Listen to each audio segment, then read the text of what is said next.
Good afternoon अनि तपाईहरु सन्चै हुनुहुन्छ होला है अनि हामी पनि एकदम खत्रै सन्चै छौं अनि आज चाहिँ भनेको हाम्रो कहाँ जाने भन्दै हो अनि आज हामी भनेको घुम्न जान लाको त्यही हो कुरा अनि हाम्रो गाउँमा चाहिँ यहाँनिर एकदम बजेट परेको छ एकदम भाइरल पुलै त यो चाहिँ खतरा के अरे हैन वहाँ थियो नि एउटा भाइरल पुल अनि यहाँ छ अहिले अर्को चाहिँ भाइरल पुल टक्क दामी छ है त दामी अनि यहाँ अब चाहिँ आजको मौसम विज्ञान हेर्नु पर्दाखेरि चाहिँ पानी पर्ला जस्तो छ अनि यहाँ चाहिँ भाइ गेम हान्दै बसिरहेको रहेछ नि हामीले भाइलाई बोलाउनु पर्ने हुन्छ हैन भाइ हो के सिलागौ तिमीले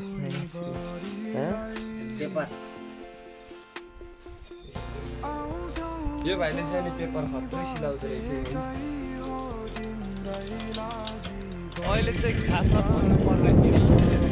घाम लास्टै लागिरहेछ है त अनि हामी चाहिँ साइकलमा यस्तो बनेर अनि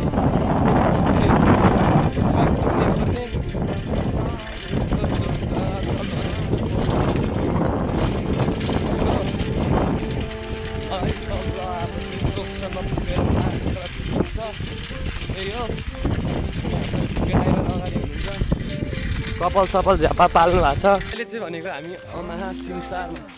आइपुग्यौँ ल हामी अहिले अमाहा सिमसारमा आइपुग्यौँ अब हामीले भनेको टिकट काट्नु पर्ने हुन्छ ट्याक्क लगाएर टिकट काट्ने अनि भित्र छिरेर यसो पोडी सोडी हान्नु पर्ने हुन्छ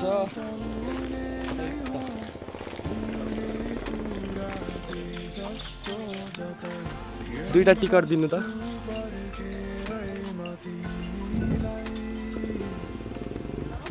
हाम्रो टिकट पनि आइसक्यो हातमा अब हामी भित्र गएर पौडी खेल्नु पर्नेछ अब चाहिँ भनेको हामी टक्क पौडी खेल्ने ठाउँमा जानुपर्ने हुन्छ होइन म चाहिँ भनेको पौडी खेल्छु अनि यो चाहिँ भनेको पौडी खेल्दैन है किनकि यो डुबेर मर्छ यसलाई डर लाग्छ होइन त्यही भएर यसले खेल्दैन मैले चाहिँ खेल्छु यस्तो देख्न सक्नुहुन्छ यहाँ दाग यतातिर चाहिँ आज चाहिँ मान्छे आएको हुन्छ अब बिस्तारो गर्दै मान्छेहरू यति हाम्रो गहिरो कक्षा थियो तर अहिले कहाँ छ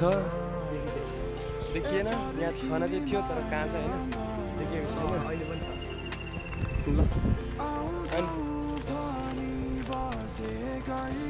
यतातिर भनेको चाहिँ फेरि फुल ओभर दामी फुलिरहेको छ यहाँ चाहिँ भनेको फेरि एकदम बोटिङको के अरे बोटिङको सेवा छ है तपाईँहरूलाई यो पोखरीमा एक राउन्ड हान्नुहुन्छ भने यहाँ बोटिङ राखिदिएको छ है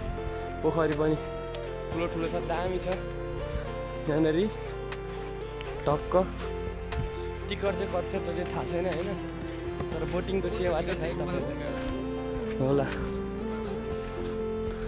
आउनु होला डेटिङ स्पोट हो यो डेटिङ बस्न पनि दामी ठाउँ छ माछा फिसिङ गर्न पनि दामी ठाउँ छ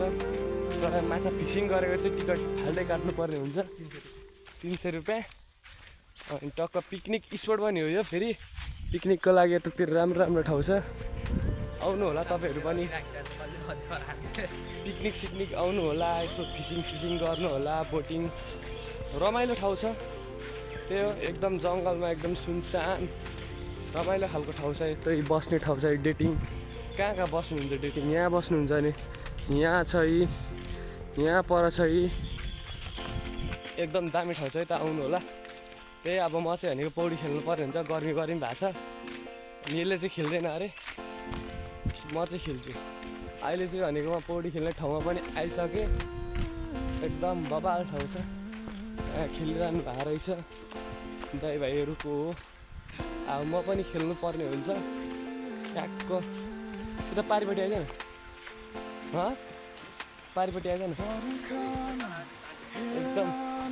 पानी चाहिँ आज चाहिँ बबाल सफा रहेछ यस्तो दामी छ आज चाहिँ पानी अरू बेला चाहिँ लास्ट फोर हुन्थ्यो अब म चाहिँ पौडी खेल्नु पर्ने हुन्छ है त भनेको म रेडी भइसकेँ अब मैले झ्याममा हाल्नु पर्ने हुन्छ है त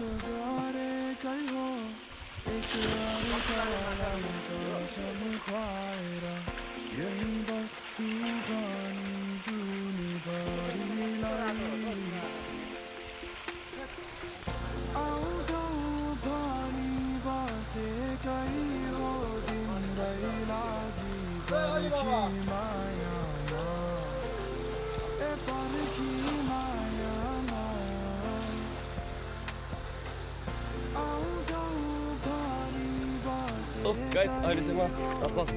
पौडी खेलिवरी निक्लिसकेँ है त धेरै खेल्न पनि हुँदैन त्यही भएर मैले चाहिँ एकछिन खेलेर निक्लिसकेँ अब चाहिँ भनेको हामी यतातिरबाट यस्तो घुमेर एक राउन्ड हानेर फोटोसोटो हानेर अनि चाहिँ हामी घर जानुपर्ने हुन्छ गर्मी भएको थियो अनि अहिले चाहिँ हल्का शीतल भएको छ एउटा चाहिँ के खुसी हो भन्दाखेरि अहिले सुनाउँछु यति सुनाउँदिनँ किनकि मैले देखाउन मिल्दैन देखाउँछु तर एकछिनपछि किनकि म अहिले हिलो छु नि त म पौडी खेलेर निक्लिरहेको छु त्यही भएर अब एकछिन यहाँ बस्नुपर्ने हुन्छ हामी बाटोमै म यत्तिकै बस्दिन्छु इनार जति लाएर बस्दिन्छु बाटोमै केटी आयो भने नि आयो होइन आफै हेर्छ आफै साइड लाग्छ तर म चाहिँ यत्तिकै बस्दिन्छु है त अनि अहिले चाहिँ मलाई चस्मा लगाएर ट्याक्क ह्यान्डसम देखेको होला होइन किनकि मैले चस्मा लगाएको छु चस्मा लगाएपछि मलाई ह्यान्डसम देखिया होला होइन तपाईँ ढल्न चाहिँ नढल्नु है ढल्न चाहिँ नढल्नु ल चस्मा लगाइदिइहाल्यो भने अब के गर्नु त लाउनै पर्यो होइन चलो भाइ देखो अब मैं क्या करता फ्लेक्स आएन भन्नु होला तर मैले फ्लेक्स आएनै गएँ भाइ अनि यो चस्मा चाहिँ छ नि मैले टक्क लगाएर म पौडी खेलिरहेको थिएँ यस्तो दामी चस्मामा पौडी खेलिराखेको बेला पानी मुनि झ्याममा हाम फाले होइन झ्याममा हाम फालेपछि मेरो खुट्टामा खसक खसक खसक खसक कैसे कैसे लोग रहते हैं यार यहाँ पर साला तुमको पागल कुत्ते का गाड़ी उठा के ले जाएगा बता रहे हैं अब खसक भयो क्या अब के चाहिँ भयो मलाई के थाहा होइन खसक खसक भयो त्यसपछि मैले पानी मुनि झ्याममा हाम फालेपछि भनेको यस्तो सामान भेटाएँ होइन के भेटाएँ भन्नुहुन्छ भने यो चस्मा भेटाएँ कि यो चस्मा भेटाएँ क्या अनि यो चाहिँ किन भेटाएँ भन्नुहुन्छ भने मलाई यो लाउँदाखेरि चाहिँ एकदम यस्तरी लाउँदाखेरि चाहिँ ह्यान्डसम देखिँदो रहेछ अनि त्यही भएर मैले भेटाएको हो क्या तपाईँहरूलाई पनि चाहिन्छ भने तपाईँहरू पनि पानीमा यो पोखरीमा झ्याममा हाम फाल्नु होला यहाँनिर चस्मा भेटिँदो रहेछ क्या किनकि अब तपाईँहरू पनि हानेर चस्मा भेटाउनुहुन्छ मलाई थाहा छ तपाईँहरू पनि यो पोखरीमा झ्याममा हाम फाल्नु होइन तपाईँहरूले चस्मा भेटाउनुहुन्छ क्या त्यही गाइस ल तपाईँहरू पनि आएर हाम फाल्नु होला त्यो चस्मा खाने हो तपाईँहरूले भेटाउनु भएन भने मलाई एकल हान्नु क्या म भेटाउने बनाइदिइहाल्छु तपाईँहरूलाई जसरी हुन्छ म तपाईँहरूलाई भेटाउने बनाइदिइहाल्छु भेटेन भने पनि म यो चस्मा त्यहाँ फालेर यो चस्मा त्यहाँ फालिदिन्छु अनि तपाईँहरूले भेटाउनुहुन्छ क्या फेरि त्यही हो गाइस होइन हाँस्न चाहिँ हाँस्नु तर रुन चाहिँ नरुनु ल किनकि तपाईँहरूले चस्मा भेटाएन भनेर क्या समझ रहे हो ना मैले त भेटाइसकेँ अब तपाईँहरू पनि भेटाउनु न त अब चाहिँ भनेको हामी टक्क यतातिर जानुपर्ने हुन्छ के छ पढ भन्दैछ मलाई पढ्नु पर्ने हुन्छ होइन किनकि यसले यो भनेको पढ्नै आएन क्या अलिकति इङ्ग्लिस अलिक कम कतिमा पुगिस् भर्खर 11मा पढिरहेको थियो त्यो चाहिँ पढ्नै आएन यो 11मा पढिरहेको छ तर यसलाई इङ्ग्लिस पढ्न आउँदैन अनि मलाई के देखेको रहेछ क्या यो चाहिँ कस्तो पढ्नै आएन क्या मलाई म पढिदिन्छु होइन हेर्नु ल म लजाउँदिनँ नि फेरि यो अगाडि युज मी के लेखेको युज मी लेखेको छ होइन तर यसलाई युज गर्नु होला मलाई चाहिँ होइन ल त्यही भन्न चाहन्छु डस्टबिनलाई युज गर्नु होला फोहोर बाहिर नफाल्नु होला त्यो यस्तो राम्रो ठाउँमा फोहोर बाहिर फालो भने राम्रो हुँदैन होइन सफा बनाउनु पऱ्यो दामी बनाउनु पऱ्यो त्यसैले फोहोर चाहिँ डस्टबिनलाई है मलाई चाहिँ होइन युज मी भनेको छ फोहोर डस्टबिनलाई रे बुझ्नु होला अनि यहाँ चाहिँ फुल यस्तो दामी फुलिरहेछ तपाईँहरूले किनकि यसलाई छुन र टिप्न पाउनुहुन्न छुन र टिप्न भनेपछि यहाँ मनाइ छ होइन तपाईँहरूले नछुनु भन्नाले छुन चाहिँ छुनु तर टिप्न चाहिँ नटिप्नु होला होइन त्यही हो यहाँ दामी फुल फुल्ने बेला भएको छ अहिले यतातिर ट्याक्क यतातिर बस्ने ठाउँ पनि फेरि गर्मीमा एकदम दामी छ यता फुल फुलिरहेको छ रमाइलो छ ठाउँ एकदम शान्त यतातिर यो के भन्छ सिरु पनि फुलिरहेको छ है अहिले चाहिँ हल्का घामले गर्दाखेरि ओइलिसकेको रहेछ तर ठाउँ चाहिँ बबाल छ है त अनि तपाईँहरू यहाँ आएपछि भनेको तपाईँहरूले चाहिँ पढ्नुपर्ने हुन्छ यो यहाँ पढ्नुपर्ने हुन्छ तपाईँहरूले। अनि त्यसपछि यहाँ के लेखाएको छ भने फुल टिप्न र छुन मुक्त मनाइ छ, जता बाबी फोहोर नफाल्नु होला। देख्नु भयो नि, त्यही भएर फोहोर डस्टबिनलाई अनि फुल चाहिँ नटिप्नु होला। यतातिर बोटिङको सेवा छ, अनि एउटा बोट चाहिँ यहाँ राखेको छ है, त्यही यो फुल दामी दामी फुलेको छ। हौ पनि रमाइलो छ, आउनु होला, घुम्नु होला, रमाइलो गर्नु होला, पिकनिक ट्रेकिङ आउनु होला। अनि यो चाहिँ पढ्न आउँछ, पढ्दै भाइ फोहोर तँलाई होइन। अनि छ नि फोहोर चाहिँ यसलाई दिनु होला है, बुझ्नु भयो नि तपाईँहरूले, फोहोर चाहिँ यसलाई दिनुपर्ने हुन्छ। त्यही हो। अब भनेको तपाईँहरूले यहाँ देख्न सक्नुहुन्छ होइन, किनकि यहाँ एकदम सिरु फुलिरहेछ। अनि यहाँ चाहिँ यहाँ कसले बिजाइ काम गर्यो, कसले फटा काम गर्यो, यहाँनिर यहाँ देख्न सक्नुहुन्छ। यहाँ कसले फटा काम गरेको छ, यस्तो हरकत नदेखाइदिनु होला। अनि म चाहिँ यस्तो हरकत देखाउँदिनँ होइन, किनकि म भनेको यस्तो शीतल छ, यो देख्न सक्नुहुन्छ तपाईँहरूले, यस्तो शीतल छ। अनि म चाहिँ भनेको यहाँनिर यस्तो आनन्दले घोप्टी पर्नुपर्ने हुन्छ है त। ल चाहिँ नछोड्नु, सुत्न चाहिँ नसुत्नु, किनकि यहाँ सिरु राम्रो फुलेको छ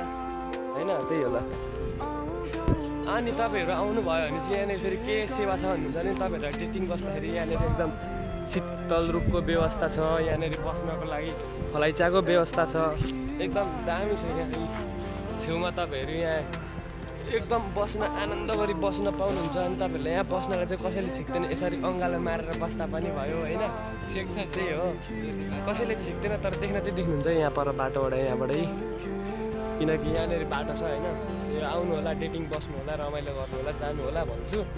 तर फोहोर मैला चाहिँ नगर्नु होला।